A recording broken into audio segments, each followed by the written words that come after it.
கொண்டு வந்து எங்க ஐயாட்ட இருக்கிற கொள்கையில உயிர்ப்பு கொள்கை இல்லை. இந்த சமூக நீதியும் இந்த மதுவுக்கு எதிரான இந்த சாராய படுகொலைக்கு எதிரானது தான். இதில் ரெண்டுல எங்க ஐயா பாருங்க, பொருளாதார அடிப்படையில் இடஒதுக்கீடு எங்க ஐயா ஏற்று அமைதியாயிட்டாங்க. அது காரணம் நாங்கள் என்ன செய்ய முடியும், கூட்டணி. நான் கூட கேட்டேன், ஐயா நீங்களாயா அதை அப்படி பேசுறது? அதுக்கு எதிராக வந்தால் கொள்கை எதையும் தூக்கி போட்டு வரக்கூடிய எங்கள் ஐயா அப்படி பேசிடக்கூடாது. பொருளாதார எனக்கு பிஜேபியோட கூட்டணி வச்சிருந்ததுனால நான் என்ன செய்ய முடியும்ட்டாங்களே.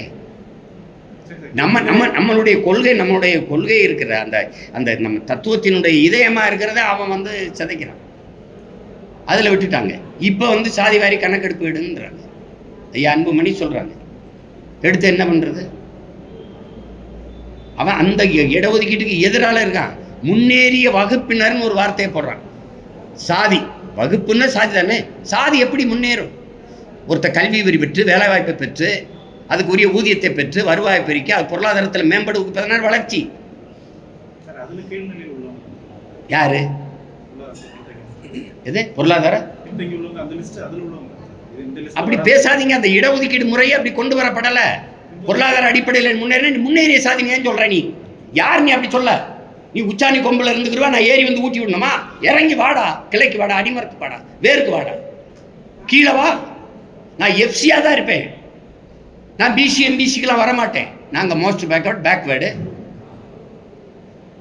ஓபிசி அதர் பேக்வேர்டு கம்யூனிட்டியில் நாங்கள் இருப்போம். அப்போ சரி, மற்ற மாநிலங்களெல்லாம் எங்களுக்கு ஏதாவது இருக்குதா? அதர் பேக்வேர்டு எங்களுக்கு ஏதாவது இருக்குதா? சொல்லுங்கள், எங்களுக்கு ஏதாவது இருக்குதா? இதே எஸ்சி எஸ்டியில் எங்களை எந்த மாநிலமாவது வச்சிருக்கா? 1.25 கோடி கர்நாடகாவில் இருக்கோம் நாங்கள். எங்களுக்கு எஸ்சி எங்களுக்கு இருக்கா? 36 லட்சம். நீங்கள் இங்கே இருக்கிற எண்ணிக்கை விடுங்க. பிறகு நாங்கள் 36 லட்சம் மகாராஷ்டிரா இருக்கோம். எங்களுக்கு என்ன கொடுத்துருக்க? நாங்கள் ஓபிசி அதர் பேக்வேர்டு. எங்களுக்கு என்ன கொடுத்துருக்க? ஒரு இடம், ஒரு எது? ஒன்றும் இல்லையே. பொருளாதார அடிப்படையை பேசாதீங்க. நீங்கள் பொருளாதார அடிப்படையில் நீ பொருளாதாரத்தில் பின்தங்கி வேணா அது கிடையவே கிடையாது. அப்புறம் நீ சாதி வகுப்பில் முன்னேறிட்டேன்னா சாதியை ஏற்றதாழ்வுகளற்ற சமத்துவ சமூகம் படைக்கணுங்கிறது தானே இது கொண்டு வரீங்க. நீ முன்னேறிய சாதினா அவன் கொம்பை வச்சு குத்திக்கிட்டே இருக்க மாட்டானா? நான் எஃப்சி, நான் உயர்ந்த சாதியாகவே இருப்பேன், எனக்கு எல்லாம் கிடைச்சிரும்னா அப்புறம் எப்படி சாதி வேறுபாடற்ற சமத்துவம் உருவாகும்? இதுக்கு பதில் இருக்கா உங்ககிட்ட?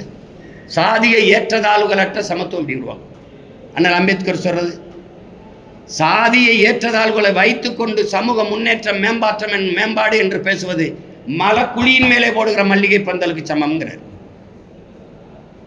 சாக்கடன் மேலே நீ போடுற சந்தன மாலைக்கு சமம்டாங்கிறார். இதுக்கு பதில் இருக்கா? அப்புறம் எப்படி நீ ஏற்றதாழ்வே ஒழிப்ப? நான் உயர்ந்தவனாவே இருப்பேன், எனக்கு எல்லாம் கிடைச்சிடும் அப்படின்னா நான் கீழே கிடைக்கிறவன் கீழே தான் இருக்கணும். நான் மேலே வேறி என்ன பயன் இருக்கு? எப்படி வர முடியும்? கிரிமி லேயருங்கிறத எப்படி நீங்க ஏற்கிறீங்க? கிரிமி லேயர் இப்ப எங்க அப்பா படிச்சுட்டாரு, இடஒதுக்கீட்ட படிச்சுட்டாரு, ஐஏஎஸ்.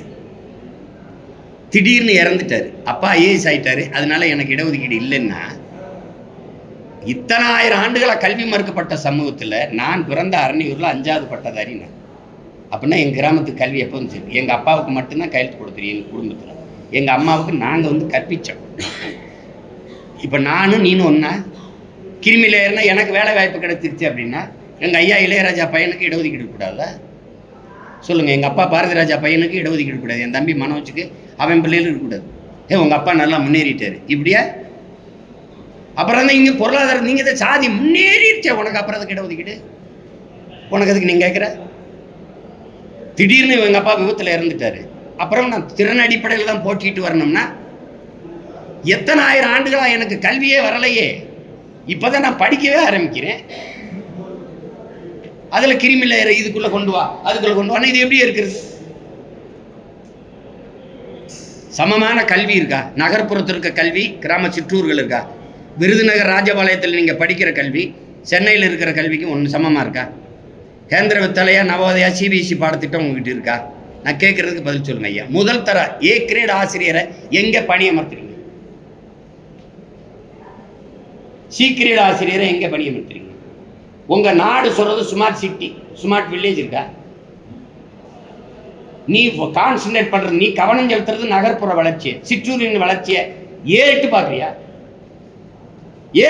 நீ எங்களுக்கு குடிநீர், மின் வசதி, சாலை வசதி, அடிப்படை சுகாதார வசதி, எதை பத்தி அதை நீங்க கொல்லப்பட்டிருக்கியா?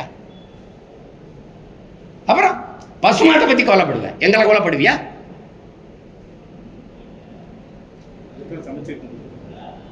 சமச்சீர் அதையும் திரும்பி திரும்பி சொல்லுவீங்க. நான் கேட்ட கேள்வியில் பாருங்க, ஆசிரியரே சமமா பணியமர்த்தப்படல. பல பள்ளிக்கூடங்களில் விளையாட்டு திடல் இருக்கு, கழிவறை இருக்கு, பலகை இருக்கு எழுதி படிக்க. இவருக்கு நகர்ப்புறத்தில் இவருக்கு எல்லா வசதி இருக்கு. நான் ஓராசிரியர் பள்ளி, எனக்கு மேற்கூரை இல்லை. பல பள்ளிக்கூடங்களில் மேற்கூரை இல்லை, மரத்து நிலையில் படிக்கிற பிள்ளைகள்.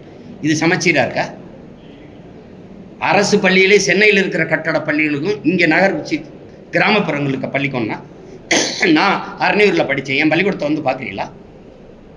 வாக்கு செலுத்துறதுக்கு மட்டும் அந்த 2 ஒரு சுவரு மேலே ஆஸ்பெஸ்டா சீட் இருந்துச்சு, தரையில் தான் உட்காந்து நான் படித்தேன். 2 ஆசிரியர் ஒரு ஆசிரியை இருந்தாங்க. இப்போ அது இல்லை, மூடப்பட்டுருச்சு. திருப்பி நான் அதை சீரமைச்சு, இவங்க தானே சொன்னாங்க, தம்பி அன்பில் மகேஷ் தான் சொன்னார், அங்கே இருக்கிற பழைய மாணவர்களை நான் பழைய மாணவர்கள் நாங்கள் எங்கள் உள்ளூர்காரங்களை காசு போட்டு நாங்கள் செஞ்சுக்கிட்டு கழிவறை கட்டி வச்சுருக்கேன். ஆசிரியர் பணி இல்லை, ஆசிரியர் போடலையே, விண்ணப்பிச்சுக்கிட்டே இருக்கேன், போடலையே. அங்கே விளையாட்டு திடல் இல்லை, என் பிள்ளைக்கு கழிவறை இல்லை, நான் தான் கட்டி கொடுக்க வேண்டியது இருக்கு. அங்கே படிக்கிற என் பிள்ளைக்கு 3ஆம் தர ஆசிரியரை போடுவீங்க, 3rd கிரேட் ஆசிரியர், 1st கிரேட் ஆசிரியர் எங்கே போடுவேன்? நகர்ப்புறத்தில். சமச்சீர் எங்கே இருக்கு? என் கையில் ஒரு புத்தகம் இருக்கு, அரசு பள்ளியில் சென்னையில் படிக்கிற ஒரு கையிலே ஒரே புத்தகம் இருக்கு. புத்தகம் ஒன்றா இருக்கு, பாடத்திட்டம் ஒன்றா இருக்கு, பாடமுறை ஒன்றா இருக்கு. சீர் எங்க இருக்கு? எங்க இருக்கு? நீ குளிரூட்டப்பட்ட அறையில் உட்காந்து படிக்கிற, உனக்கு உட்கார்ந்த மேசை எல்லாம் இருக்கு, இப்படி எழுதுறதுக்கு வைக்கிறதுக்கு எல்லாம் இருக்கு, உனக்கு கணினி இருக்கு, எல்லாம் மணி எல்லாம் வச்சு போய் படிக்கிற. எங்களுக்கு என்ன இருக்கு?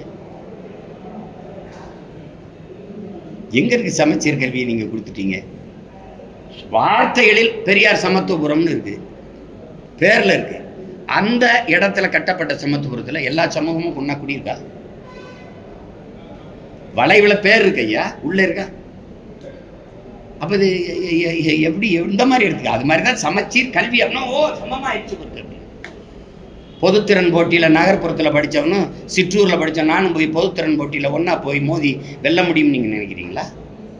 ஓராசிரியர் பள்ளியில படிச்ச நானும் 5 பாடத்தை 5 ஆசிரியர் நடத்துவார். அதுபோக நான் தனித்திறனை தனி பயிற்சி வச்சு படிச்சுக்கிறேன். கணிதத்துக்கு தனியா, எந்த பாடத்துல நான் பலகீனமா இருக்கேன், அறிவியல் அங்க தனி பயிற்சி வீடா டியூஷன் வச்சு படிச்சுக்கிறேன், திறனை மேம்படுத்திக்கிறேன். நானும் நீனும் ஒன்னா அப்படி நான் திறனா ஜிம்முக்கு போய் அப்படி வச்சிருக்கேன் உடல. எனக்கு இடுப்புக்குள்ள விளங்காது. 2 பேரும் ஒரே கோட்டில் ஓடி வெற்றி கோட்டை தொடுனா எப்படி நான் ஓட முடியும்? சொல்லிக்கிறோம் நம்ம, எல்லாம் சமச்சீர் ஆயிடுச்சு, எல்லாம் சமத்துவம் ஆயிடுச்சு, எல்லாம் ஆயிடுச்சு அப்படின்னு. என்ன நீங்க விடுதலை பெற்ற நாட்டில் ஊராட்சி மன்ற தலைவர் தேசிய கொடி ஏற்ற முடியல. என் தம்பி ஒரு படம் எடுத்துக்கான், நண்பன், 20ஆம் தேதி வருது பாருங்க. அது அவ்வளவு வலியை சுமந்து வருது அந்த படம். என் நம்பி சரவணன் எடுத்துக்க, நந்தன் 20ஆம் தேதி வருது. இப்படிப்பட்ட சமூகத்துல தான் இன்னும் வாழ்ந்துட்டு இருக்கோம். விடுதலை பெற்ற நாடுன்னு சொல்றோம், அதையும் நம்ம நம்புறோம். கொடுமை. ஒரு தாழ்த்தப்பட்ட ஒருவன் ஊராட்சி மன்ற தலைவராக வந்துடுறான், அவனை கொடியேற்ற விடல. கொடியேற்றும் போது எல்லாரும் போயிட்டாங்க. சரி, பிள்ளைய நிற்குது, அதுக்கு மிட்டாயாவது கொடுப்போம்னு மிட்டாயை கொடுக்கும்போது தாழ்த்தப்பட்ட கையில் வாங்க மாட்டேன்னு பள்ளிக்கூடத்துக்கு பிள்ளைகள்லாம் வாங்க மாட்டேன்னு போதுன்னா, அந்த பிஞ்சு நெஞ்சுக்குள்ளுக்குள்ள இந்த சாதியை நஞ்ச விதைச்சவன் யார்? இப்படிப்பட்ட சமூகத்தை இது வளர்த்து என்ன பண்ண போறீங்க? என்ன எங்கே போகுது நாடுன்னு? அப்புறம் நான் இடஒதுக்கீடு கேட்டால் வகுப்பு வாரி பிரதித்துவம் தாடான்னா அவன் என்ன பண்ணுவான்றீங்க? ஏழைன்றீங்க. அவன் என்ன கொடுமையோ போங்க. வேற ஏதாவது கேளுங்க. என்ன